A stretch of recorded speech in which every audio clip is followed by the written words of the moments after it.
Sumakit na po ang ulo ni Auntie Claire kay BP Inday Sara, mga kababayan. Itong pagpunta po ni BP Inday sa Australia, ang sabi po ni Auntie Claire, na-stress daw po siya. Na-stress siya sa pagpunta ni Inday sa Australia, pero hindi siya na-stress, mga kababayan, sa amo niyang walang ginagawang paraan para mapauwi ang ating mga kababayan na naiipit sa kaguluhan nitong dalawang bansa, Iran at Israel. Pero yung pagpunta lang ni Inday, mga kababayan, sa Australia, na-stress na siya. Diba? Atakdog talaga ang datingan, mga kababayan. Lahat ng gusto niyang sabihin laban sa mga Duterte, abay sasabihin niya ho. Hindi ho siya mag-aatubiling banatan lagi ang mga Duterte. Na-stress daw siya. Anong pakialam mo kung pumunta si Inday Sara sa Australia? Kung ito ba'y pang sarili lang o kalakip pa ng kanyang trabaho? Ma-stress ka sa mga kababayan natin na nananawagan na gusto nang makauwi ng Pilipinas, pero yung amo mo walang ginagawa. Auntie Claire, mag-isip-isip ka. Anak ka ng patola. O ito yung video, mga kababayan. Panoorin po natin ang sinabi ni Auntie Claire. Maikli lang po ito. Ito na. Nakaka-stress. Stressing for many in their community and a direct threat to social harmony. Tahimik daw sa Australia, pero ikaw yung magiging dahilan. O, kita nyo? Parang pinalalabas niya pa, mga kababayan, na gugulo o magkakaroon o makakalikha si Inday ng kaguluhan sa Australia kasi tahimik daw po ang Australia. Tapos, biglang dumating si Inday, o tahimik dyan sa Australia. O baka ikaw pa ang makagawa ng kaguluhan dyan. Parang ganun ang gusto niyang sabihin, mga kababayan. Na-stress na daw siya. Auntie Claire, anak ka ng patola. Ma-stress ka kasi tag-ulan na. Magbabaha na naman ang NCR at napakadaling bahain ng lugar na yan. Ang amo mo, yung pinangako niyang 5,500 flood control project, ay pinangako ba o sinabi? O sinabi pala nung SONA. Dapat dyan ka ma-stress kasi napakataas na mga baha sa Kamaynilaan, lalo na umuulan, lalo ngayon tag-ulan na. Ma-stress ka dapat dyan kung ano ang dapat gawin ng amo mo. Ibulong mo sa amo mo. Mr. President, anong gagawin natin? Marami na namang tatamaan ng matataas na baha nito. Tayo na naman ang babatikusin ng tao nito. Wala kayong ginagawang paraan. Ganon! Ma-stress ka dapat sa amo mo na walang ginagawa. Kahit nga yung mga kababayan natin nasa Iran at Israel, ayaw nga pauwiin pa at iaasa na lamang di umano sa mga pamilya nila. Kung wala mang pamilya doon sa ibang bansa, itong OFW, sa kanilang sarili na lang, kumbaga, kanya-kanya na tayo, parang ganun lang eh. Di ba? Hindi ka ba na-stress dyan? Hindi pa yan. Yung ginagawa ni Denian, hindi pa yan, Claire. Marami pang gagawin si Inday Sara na ma-stress ka. Sasakit ang ulo mo. Hindi ka naman pinapakinggan ni Inday Sara. Tinatawag ka na nga lang kapatid mo si Franz Castro kasi magkaparehas kayo ng takbo ng pag-iisip. Ma-stress ka rin sa trabaho mo. Bakit? Wala kang masabing matino. Wala kang may pagmamayabang sa administrasyon ng amo mo.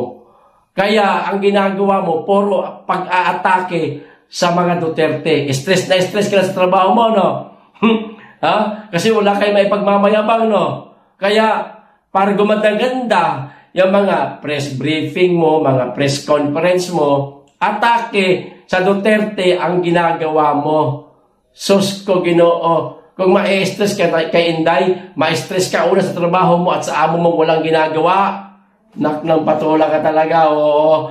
O eto pa, mga kababayan, idagdag ko na rin po ito, kapapasok lang po na balita.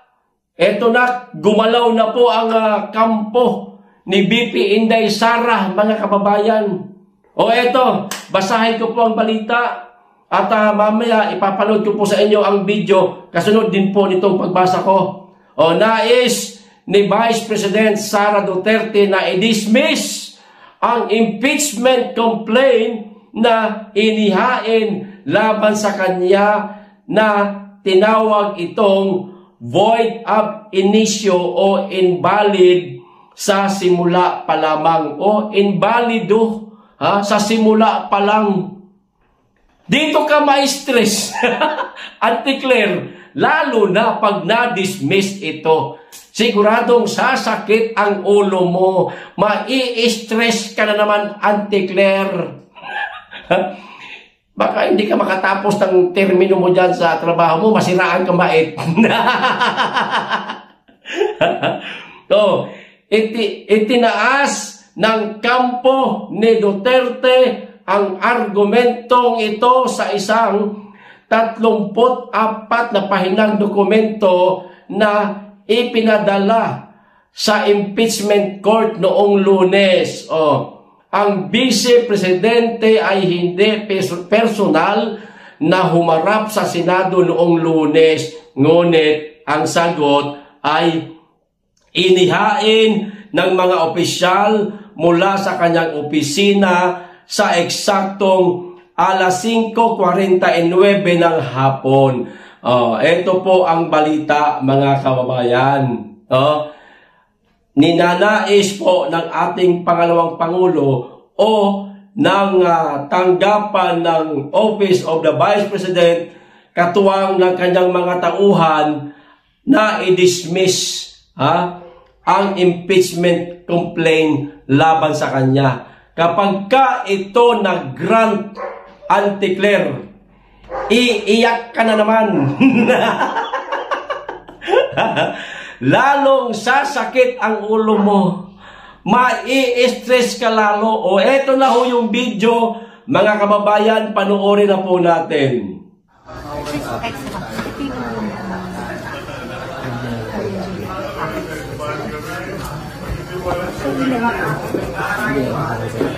Ay, sige.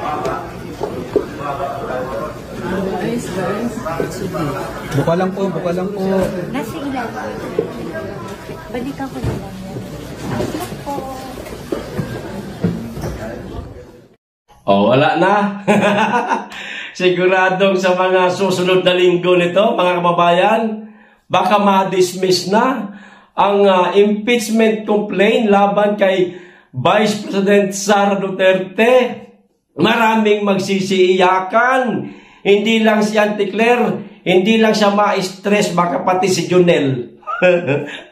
Jowa ni Junel.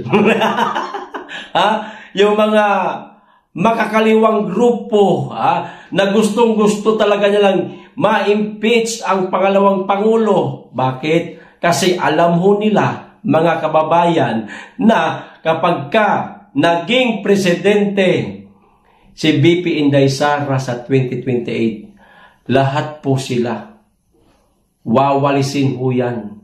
Lilinisin po ng pangalawang Pangulo ang Kongreso o ang Kamara. Kasama dyan yung mga senador, mga kababayan na dakdak ng dakdak. Itong tinatawag ngayon na Voltes 5. Voltes 5 ba o Power Ranger? Dakdak ng dakdak na tinawag ni Senator Chis Escudero. Hindi matahimik ba? Doon sa pagsauli ng Senado ng article of impeachment laban kay Inday Sara sa Kamara. Hindi matahimik, dakdak ng dakdak. Isa yan sa mga mag-iingay, malamang na malamang, mga kababayan. Si Auntie Claire, iiyak na lang yan. At mang-aasar na lang ho tayo. Bakit po nating nasabi na ma-dismiss ito?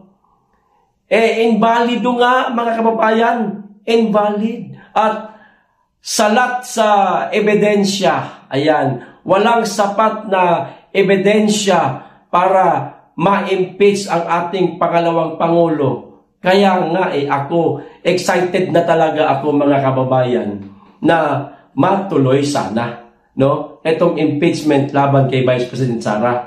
Ito na naghain na sila ng itong 34 na pahinang ito para sa dismissal ng impeachment complaint laban kay Sara. Pero sana pag natuloy, halimbawa lang, na matuloy itong impeachment kay Sara, mga kababayan, marami ho tayong malalaman talaga ng mga baho na matagal lang nakatago, na tanging si Inday Sara lang ang nakakaalam. Baho nino, walang iba kundi baho nitong administrasyong Marcos, mga kababayan. Sangkatero ba po? Napakarami ho, mga kababayan, na maaaring isang bulat ni Vice President Sara Duterte sa gaganapin na impeachment hearing kung matutuloy. Kung matutuloy, kaso mukhang siswertehin pa tayo, mga kababayan, madidismiss pa yata. Marami na namang masasaktan dito. Maraming maiinis na naman. Mag-iingay na naman sa social media. Magpapapreskon itong Kamara, itong si Risa, mahilig magpapreskon yan no? Siya nga pala, mga kababayan, ipasiuna ko lang sa inyo. Sa mga susunod na buwan, sana sa susunod na buwan, abangan nyo po ang pasabog namin sa Birrada Aguila. Okay.